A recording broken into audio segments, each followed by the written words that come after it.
하나님께서 오늘 우리에게 주시는 말씀은 이사야서 11장 10절에서 12장 6절입니다. 우리 한번 교독해 보겠습니다. 제가 먼저 읽습니다. 그날에 이새의 뿌리에서 한 싹이 나서 만민의 기치로 설 것이요 열방이 그에게로 돌아오리니 그가 거한 곳이 영화로우리라.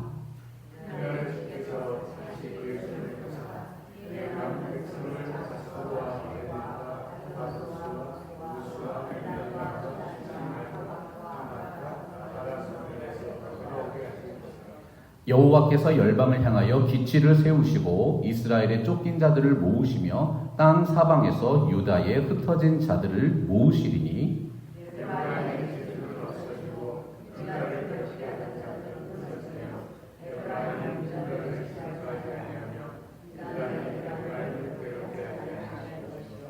그들이 서쪽으로 블레셋 사람들의 어깨에 날아앉고 함께 동방 백성을 노략하며 에돔과 모압의 손을 대며 암몬 자손을 자기에게 복종시키리라.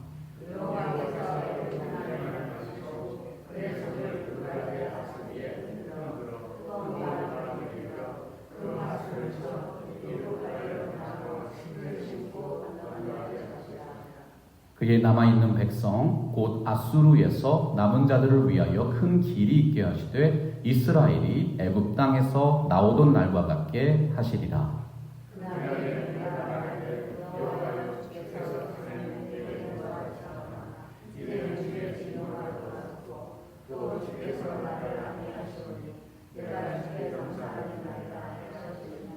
보라, 하나님은 나의 구원이시라. 내가 신뢰하고 두려움이 없으리니 주 여호와는 나의 힘이시며 나의 노래시며 나의 구원이심이라.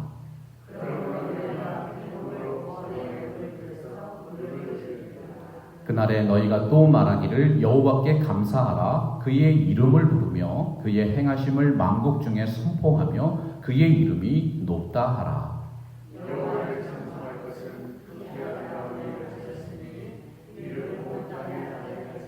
우리 함께 읽겠습니다. 시온의 주민아 소리 높여 부르라. 이스라엘의 거룩하신 이가 너희 중에서 크심이니라 할 것이니라. 아멘. 하나님의 말씀입니다. 할렐루야. 하나님의 은혜와 평강이 여러분의 삶에 가득하시기를 주님의 이름으로 축복합니다. 21세기 켈빈주의 기독교 운동에 있어서 큰 영향력을 끼치신 목사님 중에 존 파이퍼 목사님이 계십니다. 존 파이퍼 목사가 열방을 기쁘게 하라는 글에서 강조했습니다. 하나님께서 이 땅에 교회를 세우신 목적은 결국은 선교가 아니라 예배를 세우는 것이다. 이사야서 9장 7절 보면 만군의 여호와의 열심히 이를 이루시리라 선포했지요. 선교가 왜 필요한가? 선교가 필요한 이유는 이 땅에 예배가 없기 때문이고 선교는 그 예배를 회복시키시기 위한 하나님의 열심이라고 해석한 것입니다. 선교의 힘은 살아있는 예배에서 나옵니다. 선교의 목적도 하나님을 향한 온전한 예배입니다. 케이프타운 신앙 고백에서 목회자들과 선교사들이 한 마음으로 고백했습니다. 모든 나라가 예수님 앞에 무릎을 꿇고 모든 입술이 그분을 주님으로 고백하는 것이 하나님이 원하시는 것이라면 우리는 반드시 그렇게 해야 합니다. 우리로 하여금 모든 사역을 감당하게 하는 최상의 동기는 오직 예수 그리스도의 영광을 위해 타오르는 거룩한 열심과 예배입니다. 사랑하고 존경하는 성도 여러분, 선교는 인간의 역사와 함께 끝날 것입니다. 그러나 성도들의 예배는 영원토록 이어집니다. 만군의 여호와의 열심이 이를 이루시리라. 예수 그리스도를 통해 세상을 구원하기 원하신 하나님의 그 열심이 우리 교회에 충만하게 임하기를 간절하게 소원합니다. 이사야서가 말씀하는 선교적인 삶이란 무엇일까요? 선교는 영적인 연합과 예배를 세우는 것입니다. 오늘 말씀 10절입니다. 그날에 이새의 뿌리에서 한 싹이 나서 만민의 기치로 설 것이요 열방이 그에게로 돌아오리니 그가 거한 곳이 영화로우리라. 방향을 제시하기 위해서는 깃발을 장대에 높이 달아야 합니다. 기치라는 것이 군대가 전진할 때 방향을 제시하던 깃발이었죠. 출애굽한 이스라엘 백성들이 하나님께 죄를 범했습니다. 불뱀에게 물리는 징계를 받았습니다. 그때 하나님은 모세를 시켜서 놋뱀을 장대에 매달게 합니다. 믿음으로 그 놋뱀을 본 사람은 살았고 놋뱀을 바라보지 않은 사람은 죽었습니다. 예수 그리스도는 죄로 인해 죽어가는 영혼을 살리시기 위해서 십자가에 매달리셨습니다. 이제 믿음으로 예수님을 바라보는 사람은 천국과 영생을 얻고 믿지 않는 사람은 영원히 심판을 받아서 죽는 것입니다. 중요한 것이 무엇입니까? 예수 그리스도의 십자가 복음이 값싼 복음이 아니라는 사실입니다. 11절 말씀 보면 그 남은 백성을 돌아오게 하실 것이라고 되어 있습니다. 경제 활동을 할 때 돈을 내야 물건을 내줍니다. 돌아오게 하실 것이다. 그리스도께서 자신의 핏값을 치르시고 백성을 되돌려 받았다는 뜻입니다. 우리가 받을 그 형벌을 예수님이 대신 받으셨습니다. 그리스도의 핏값으로 사신 교회가 이사야서가 선포하는 남은 자들인 것이지요. 예수님은 마태복음 28장에서 모든 족속으로 제자를 삼으라고 명령하셨습니다. 예수님이 말씀하신 모든 족속이 이사야서가 말씀하는 만민이요 열방입니다. 이새의 뿌리에서 나신 한사 예수 그리스도이십니다. 이 세상 모든 민족이 바라보고 돌아와야 하는 신앙의 대상이요 만민의 기치인 것이죠. 12절입니다. 여호와께서 열방을 향하여 기치를 세우시고 이스라엘의 쫓긴 자들을 모으시며 땅 사방에서 유다의 흩어진 자들을 모으시리니. 여러분, 화평케 하는 복음이 무엇입니까? 예수 그리스도의 핏값으로 하나님과 그분의 백성이 하나로 연합하는 것입니다. 선교적 삶에 대한 믿음의 고백이지요. 케이프타운 신앙 고백에서 선포합니다. 하나님의 말씀 성경 전체가 예수 그리스도의 피로 하나 되게 하시는 하나님의 선교에 대해서 증언하고 있습니다. 하나님의 선교는 죄악으로 파괴된 피조물을 죄나 저주가 없는 새로운 피조물로 변화시키는 사역입니다.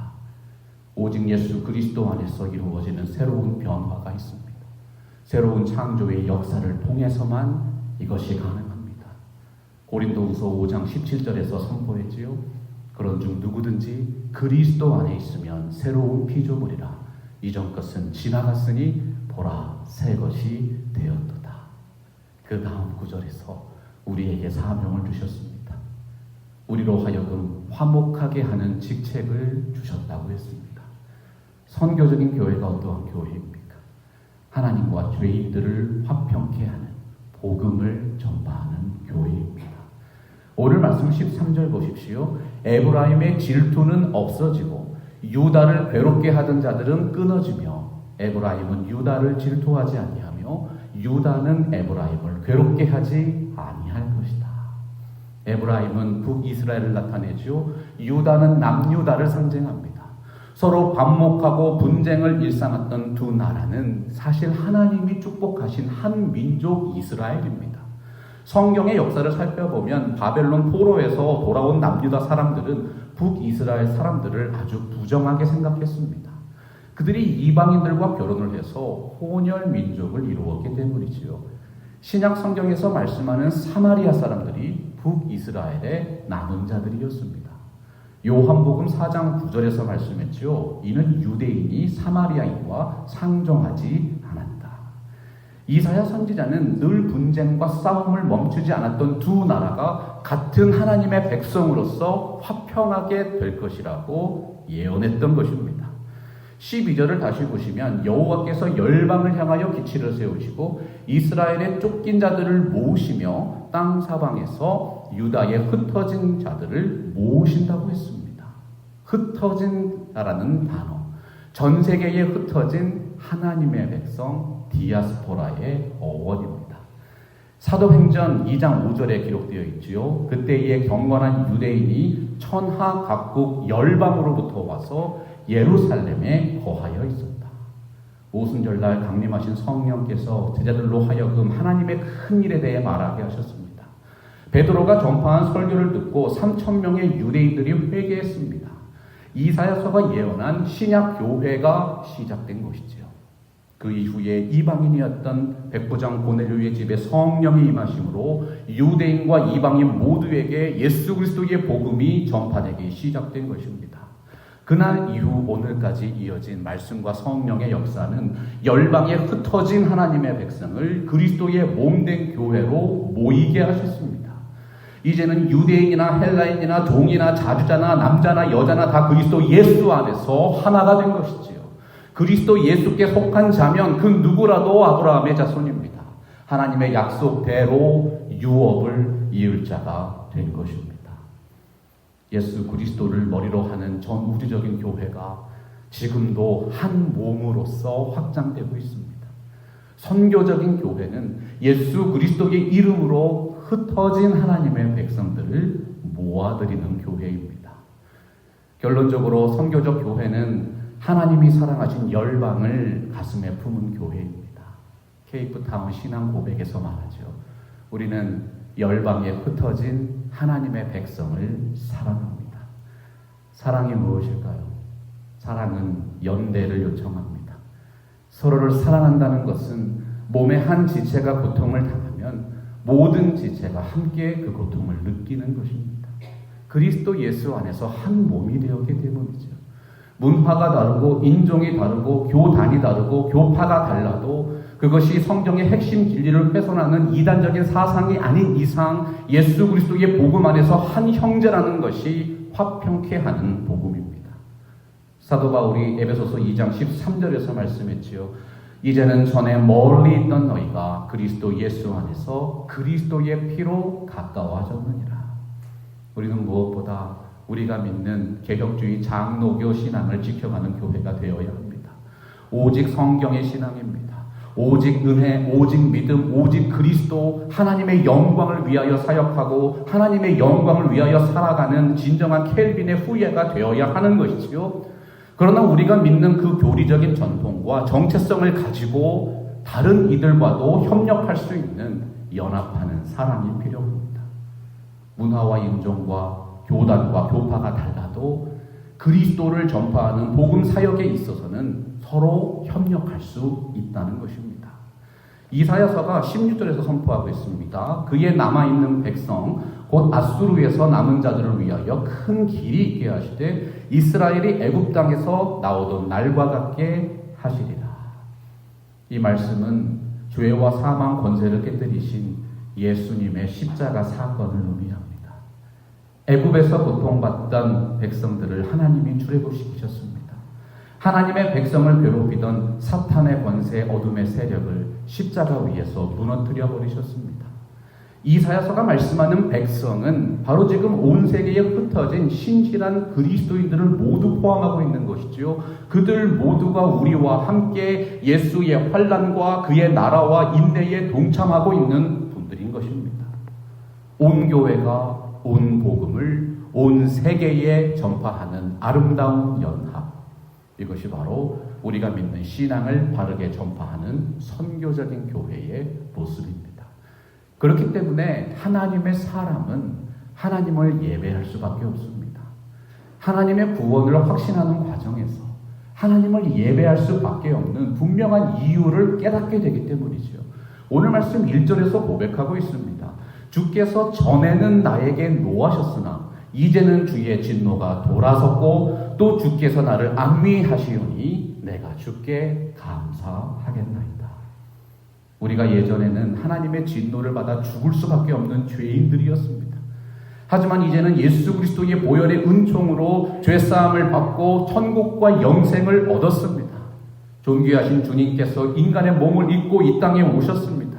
우리를 위해 고난받으셨고 십자가의 몸을 들여 피를 흘리셨습니다. 그 부활하신 주님께서 지금도 성령 안에서 우리와 함께 동행하고 계십니다. 우리의 고백이 무엇입니까? 나를 위해 피 흘리신 예수 그리스도를 향한 감사와 찬양의 뿐입니다. 주님께서 피 흘리신 십자가는 기독교 신앙의 중심입니다. 하나님의 크신 사랑을 알면 할수록 우리에게 더욱 큰 은혜와 능력이 되는 것이지요. 2절 말씀입니다. 보라 하나님은 나의 구원이시라. 내가 신뢰하고 두려움이 없으리니 주 여호와는 나의 힘이시며 나의 노래이시며 나의 구원이심이라. 나의 구원이라는 표현, 히브리어 예슈아입니다. 구원을 의미하는 예슈아라는 말에서 인간의 몸을 입고 이 땅에 오신 메시아 예수의 이름이 나왔지요. 하나님은 나의 구원이시라. 힘내 엘 예슈아. 예수의 이름이 나의 구원을 이루어 주시는 중보자의 이름이 되었습니다. 하나님을 향한 성도의 진실한 예배는 하나님 외에는 다른 것들을 두려워하지 않는 놀라운 신앙의 담대함을 허락합니다. 내가 신뢰하고 두려움이 없으리니 주 여호와는 나의 힘이시며 나의 노래이시며 나의 구원이심이라. 원래 이 찬양의 가사는 출애굽한 이스라엘 백성의 승리의 노래였습니다. 바로의 군대를 홍해에서 몰살시키신 하나님의 구원과 승리를 기념하는 찬양 가사였지요. 출애굽기 15장 2절에서도 똑같은 표현으로 고백했습니다. 여호와는 나의 힘이요 노래시며 나의 구원이시로다. 출애굽기서에도 예수의 이름이 나오지 않습니까? 나의 구원이시라. 예수와지. 예수 십자가의 승리는 오늘날 모든 교회가 선포하는 복음의 능력이요 예배와 선교의 동력입니다. 그러므로 너희가 기쁨으로 구원의 우물들에서 물을 기르리로다. 이사야는 이제 예배 속에서 성도들이 체험하는 영적인 능력에 대해 말씀합니다. 성경에서 물은 생명과 축복을 의미하지요. 물은 광야 이스라엘 백성에게 생명을 유지하도록 하시는 하나님의 은혜의 상징입니다. 약속의 땅 가나안은 이른 비와 늦은 비의 축복, 물이 풍부한 땅이었습니다. 구원의 우물에서 물을 일어내는 것처럼 하나님의 구원은 모든 영혼들에게 넘치는 기쁨과 행복을 선사하시는 것입니다. 요한복음 10장 10절 보면 내가 온 것은 양으로 생명을 얻게 하고 더 풍성히 얻게 하려는 것이라고 예수님께서 말씀했습니다. 하나님께 올려드리는 살아있는 예배를 통해서 이른 비와 늦은 비의 영적인 축복이 여러분의 삶에 충만히 임하게 될 것입니다. 선교적인 교회는 구원의 하나님이신 예수 그리스도를 예배함으로 그 영원한 복을 누리고 그 복을 열방으로 흘려보내는 교회입니다. 남은 자의 무리인 교회의 찬양과 예배는 교회 안에서만 끝나면 안 됩니다. 열방을 향해서 그 예배를 확장해야 합니다. 이사야가 4절에서 선포하죠. 그날에 너희가 또 말하기를 여호와께 감사하라. 그의 이름을 부르며 그의 행하심을 만국 중에 선포하며 그의 이름이 높다 하라. 세상의 모든 나라와 열방이 예배에 동참하기 위해서는 하나님의 이름을 부르는 신앙이 필요합니다. 하나님의 이름을 부릅니다. 하나님을 개인적으로 인격적으로 아는 영적인 관계가 이루어졌다는 뜻입니다. 하나님의 이름을 부르는 신앙이 성경이 말씀하는 예배자의 영성입니다.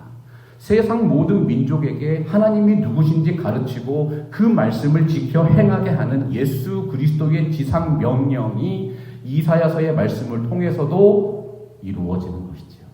5절 말씀 보십시오. 여호와를 찬송할 것은 극히 아름다운 일을 하셨으니 이를 온 땅에 알게 할지어다. 모든 민족 열방을 통해서 십자가와 부활의 복음을 전파하는 팜스프링스 개혁 장로교회가 하나님의 영광을 선포하게 됩니다.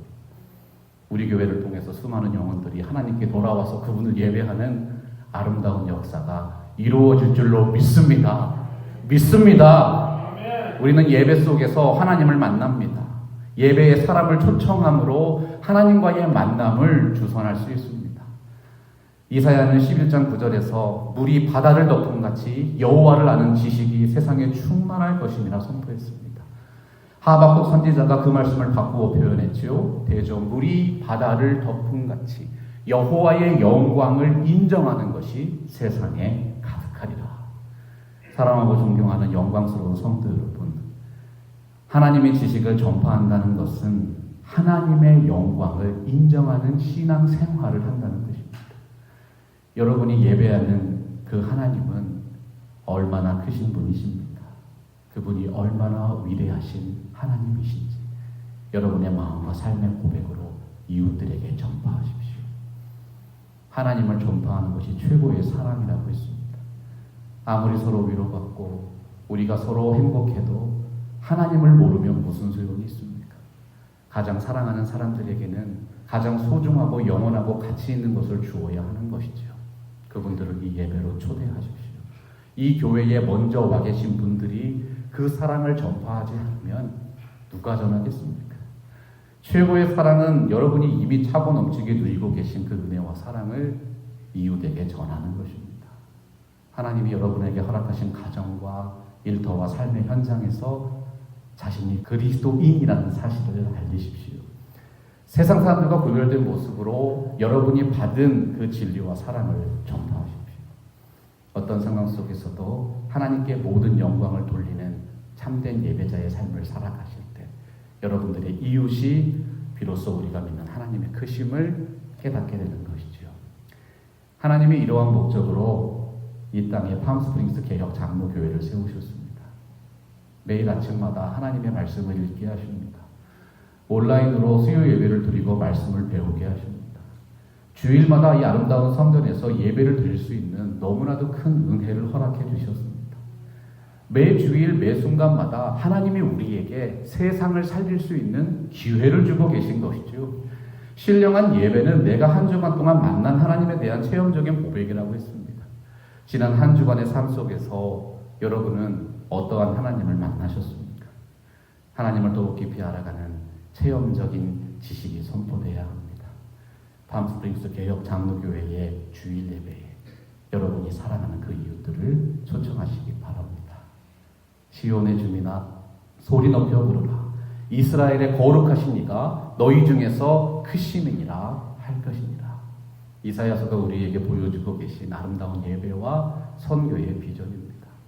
이사야 2장 2절에서도 말씀하셨죠. 만일에 여호와의 전에 산이 모든 산 꼭대기에 굳게 설 것이요 만방이 열방이 그리로 모여들 것이라. 이사야의 이 비전은 2000년 전에 예수 그리스도께서 예루살렘에 입성하시는 사건을 통해 1차적으로 성취되었습니다. 요한계시록 7장 9절에서 말씀한 것처럼 각 나라 족속과 백성과 방언에서 능히 셀 수 없는 큰 무리가 함께 모여 주님을 예배하는 종말론적인 예배의 비전으로 확장되는 것이죠. 존 스토트 목사가 고백했습니다. 모든 나라가 예수님 앞에 무릎을 꿇고 모든 입술이 그분을 주님으로 고백하는 것이 하나님이 원하시는 것이라면 우리는 반드시 그렇게 해야 합니다. 우리는 그분의 이름을 높이기 위해서 특심을 내야 합니다. 우리로 하여금 모든 사역을 감당하게 하는 최상의 동기는 예수 그리스도의 영광을 위해서 불타오르는 거룩한 열심이며 영과 진리로 드리는 바른 예배입니다. 만군의 여호와의 열심이 이를 이루시리라. 예수 그리스도를 통해서 세상을 구원하는 일에 열심히 특심하셨던 하나님의 마음이 우리의 마음과 삶에 충만히 임하기를 간절히 소원합니다. 오늘도 우리와 함께 동행하시고 모든 일을 합력하여 선을 이루시는 하나님의 은혜와 사랑의 역사가 팜스프링스 개혁 장로교회 성도 여러분들의 삶에 충만하시기를 주님의 이름으로 축원합니다. 말씀 앞에서 경외함으로 주께 홀로 섭니다. 생명의 말씀 읽고 순종해 주를 예배합니다. 기록된 말씀 힘이 있어서 진리로 우리 거룩해 하며 거룩한 말씀 세세 영원히 복음이 되어 말씀하시